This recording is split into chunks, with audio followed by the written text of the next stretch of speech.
witch's brew moment where you have lone wolves, ISIS, white supremacists, people who are angry about political issues and the unstable. How concerned are you about the surge in threats against judges at the federal level and state level?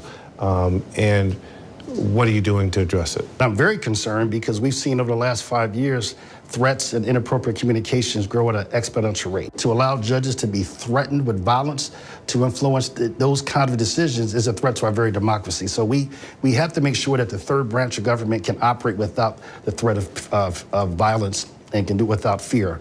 You hear about the mass shootings, you see the victims.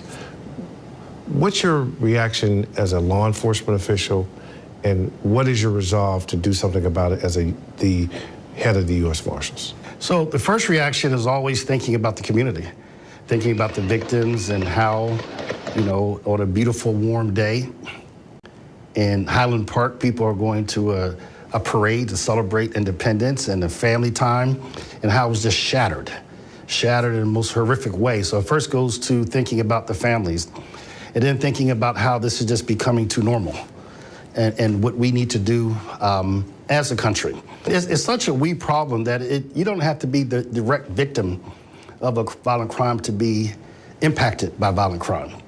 If it's causing you not to go shopping, you're a victim of violent crime. If it's caused you not to go to a parade, you've been influenced by violent crime. And so the more we look at it as a us problem, I think the more global the solutions will be, the more effective they will be.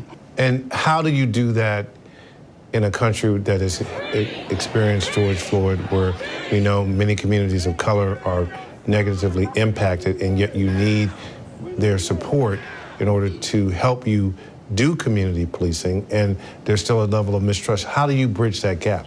I think it's probably because it is mistrust right now, then that relationship is probably more important now than ever.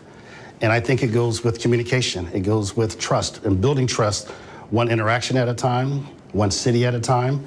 In my 40 plus years in public service and over 30 in law enforcement, I've not yet met a community that did not want effective policing. I think you hear people say they may want respectful policing, but they still want an effective law enforcement response. Now, you use the word respect. I'm an African-American male. I've been pulled over a few times when I thought it was not justified, and it feels disrespectful. And my heart beats a little faster if it's late at night, because I'm not quite sure of what to expect.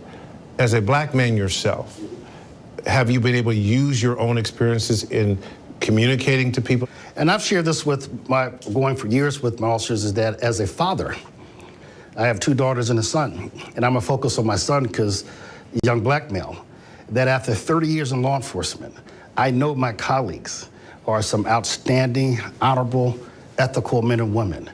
But I still had to have the talk with my son before I would give him the keys to that car and what to do when stopped by the police.